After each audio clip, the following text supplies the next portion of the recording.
Bonjour et bienvenue dans ce booktube consacré aux sorcières de la République, livre écrit par Chloé Delhomme, qui est un livre des éditions Seuil, rentrée littéraire 2016.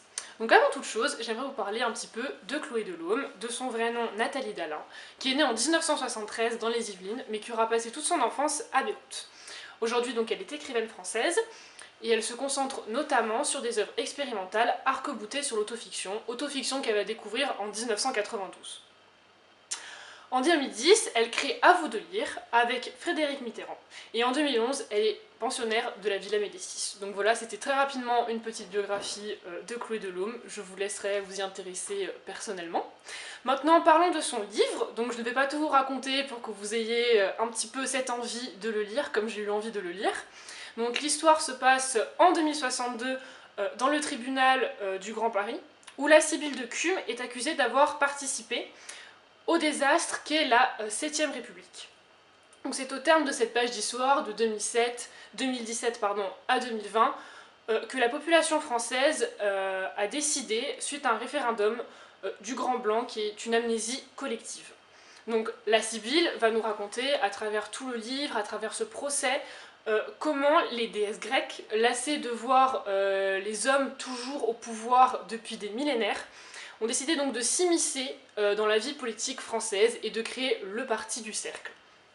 Donc pour mener cette révolution féministe, parce que c'est vraiment une révolution féministe que les déesses grecques ont initiée à travers le Parti du Cercle. Donc je vous laisse découvrir la fin de l'histoire et comment la Sibylle va nous raconter ça.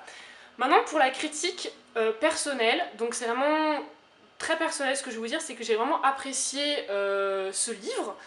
Chloé Delhomme arrive à traiter avec brio de sujets vraiment très divers, notamment la prise de pouvoir et la prise de décision.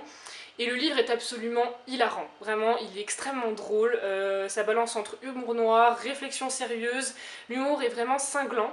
Elle a vraiment tourné ce livre autour de l'humour, de la satire, les références sont vraiment très pertinentes.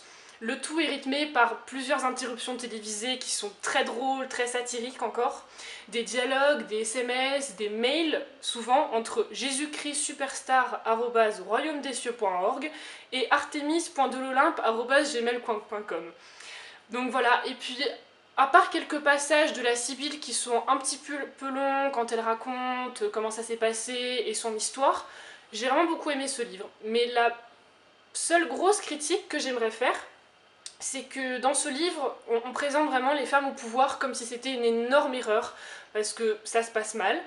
Je trouve que c'est beaucoup trop exacerbé, ce côté-là, cet esprit de vengeance qu'ont les femmes tout au long du livre.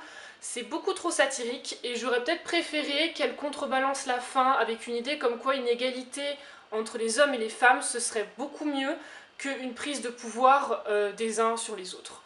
Donc voilà, j'espère que vous aurez envie de lire ce livre comme j'ai eu envie de le lire, et puis merci de m'avoir écouté et bon printemps de livres!